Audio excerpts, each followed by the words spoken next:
ඔයාලට අද ගොඩක් වැදගත් වීඩියෝ එකක් ගේන්න තමයි යන්නේ. ඔයාලා සාමාන්‍ය ගෙදරක පොටි ඇදලා ඉවර කරලා ටයිල් අල්ලලා ඉවර කරාට පස්සේ ටයිල් එක පොටි වාසිය අතර පොඩි ඉඩසක් ඉතුරු වෙන්න පුළුවන්. මම ඔයාලට ඒක පෙන්නන්නම් පොඩ්ඩක්. ඔන්න ඔය වගේ පොඩි ප්‍රමාණයක් ඉඩසක් ඉතුරු වෙනවා. ඒ වගේම ස්කර්ටින් එක ටයිල් එකේ රවුටර් නොකර කපලා ගැහුවට පස්සේ ඔය වගේ ඉතුරු වෙනවා. ඉතින් ඕක කැතයි. ඒ වගේම තවත් මුදලක් වියදම් කරන්න ඕන. ඕක හදා ගන්න කෙනෙක් ගෙන්න ගන්න. ඉතින් ඔයාලට මම කියලා දුන්න දේවල් එක තනියම කරගන්න කෙනෙකුට මේක කරගන්න පුළුවන් අනිවාර්යයෙන්ම. දැන් මම පෙන්නන්න මම දැන් හදපු එකක්. මම දැන් ඒක ඒ වගේ පොටි වලින් ටේපර් කරලා බිත්තියේ ඉතුරු කොටස පොටි ටික දාලා එකපාරක් දාදින් මේක දෙපාරක් දාගන්න ඕන. ඉතින් රවුටර් කරලා ටයිල් එකක් අල්ලන්න ගියාම ඔයාලට වියදමත් වැඩි. තනි ටයිල් එකක් ගෙනල්ලා අඟල් 3ට වගේ පටියක් කපලා ස්කර්ටින් එක අල්ලගත්තාට පස්සේ ඔයාලට වියදම ගොඩක් අඩු වෙනවා. ඉතින් මම ඔයාලට පෙන්නන්නම් මම දැන් ඒක හදන විදිය. බලමු ඔයාලට කරගන්න පුළුවන්. මම ඒක හදන විදිය ඔයාලට දැන් මේ පෙන්නන්නම්. පෙන්නන්නම් බිත්තියේ පොටි ටික දාගන්න විදිය. මෙන්න මේ විදියට ස්කේපරේ මුලට පොටි ටික අරගෙන මේ ආකාරයට පොටි ටික කරගන්න පුළුවන්. මේක ඔයාලට කරගන්න පුළුවන් වැඩක්. අමාරු වැඩක් නෙවෙයි.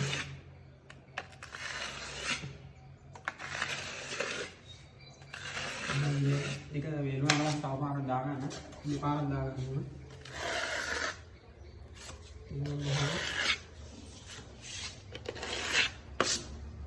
පළවෙනි පාර දාගන්න. සාමාන්‍ය ප්ලේන් වැඩි කරන අතරේ කරගන්න පුළුවන්. එහෙම ආකාරය කියලා කරගන්න ඕන.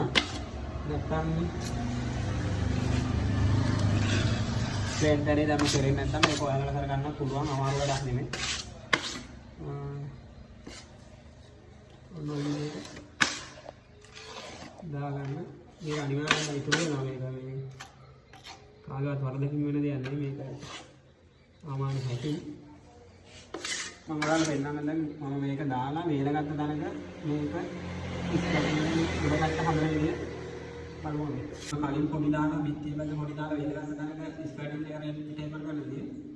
එතකොට ස්කේපරේ ප්‍රමාණයට මෙන්න මේ වගේ පොටි ටිකක් ගන්න අරගෙන ඒක ඔන්න ඔය විදිහට පේපර් වෙන්න ස්කර්ටින් එකට දාගන්න.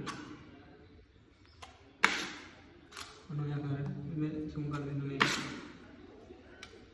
මම එකපාරක් දාගෙන වේලුණාට පස්සේ ආයෙ දෙවෙනි පාරක් අනිවාර්යෙන්ම දාගන්න. නැත්නම් අපරම කැඩෙන්නේ ඒක.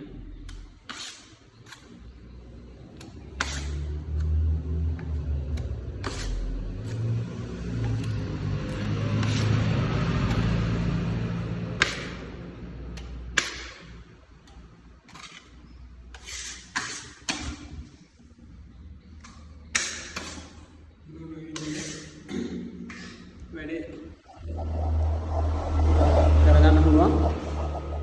ඔන්න ඔය ආකාරයෙන් පළවෙනි එක මේ දෙවෙනි එකක් දාන්න ඕන.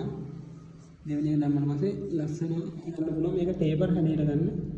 එතකොට තින්ත ටික ගෑවත් ලස්සනයි. ඉතින් එහෙනම් ඔයාලට මේ වීඩියෝ ගොඩක් වැදගත් වෙයි. ඒ වගේම මේක ෂෙයා කරන්න. මේක නොදන්න අයට ගොඩක් වැදගත් වෙනවා අනිවාර්යයෙන්ම. ඒ වගේම තමයි ඔයාලට වැදගත් කරුණක් තම කියන්න ඕන.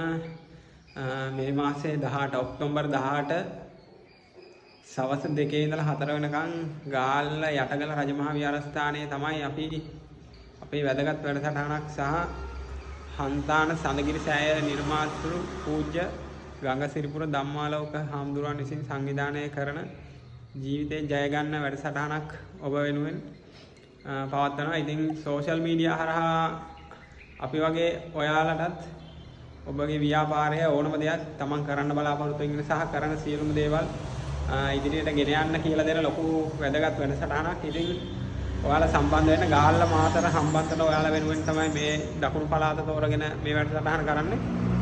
ඉතින් ඕලෙවල් විභාගය ඉවර වෙලා ගෙදරට වෙලා ඉන්න ඔයාලට ඒ ලෙවල් විභාගය කරලා ගෙදරට වෙලා ඉන්න ඔයාලට ඉතින් ජීවිතේ දිනන්න කිසි අදහසක් නැත්නම් ඒ වෙනුවෙන් ලොකු අදහසක් දෙන්න තමයි මේ වැඩසටහන තියන්නේ. ඒ නිසා සහභාගී වෙන්න ඔයාලට පුළුවන් හැමෝම තමන් කරන ශාස්ත්‍රය කුමක් වුවත් කමන්නේ මේ වැඩසටහන වෙනුවෙන් සහභාගී වෙන්න. ගාල්ල යටගල රජමහා විහාරස්ථානයේ තමයි තියෙන්නේ. ඉතින් හැමෝම දන්න තැනක් යටගල පන්සල කිව්වට පස්සේ නොදන්න කෙනෙක් නැහැ. ඒ නිසා අනිවාර්යයෙන්ම සහභාගී වෙන්න. ගාල්ල මාතර හම්බන්තොට ඔයාලා වෙනුවෙන් තමයි. ඔයාලා වැදගත් අය වැදගත් දේවල් ඉගෙන ගන්න, වැදගත් විදිහට ජීවිතේ දිනන්න මේ වැඩසටහන ගොඩක් වටිනවා. එහෙනම් අනිවාර්යයෙන්ම හැමෝම සහභාගී වෙන්න කියලා ඉල්ලනවා. මේ වීඩියෝ එක ෂෙයා කරන්න අනිවාර්යයෙන්ම.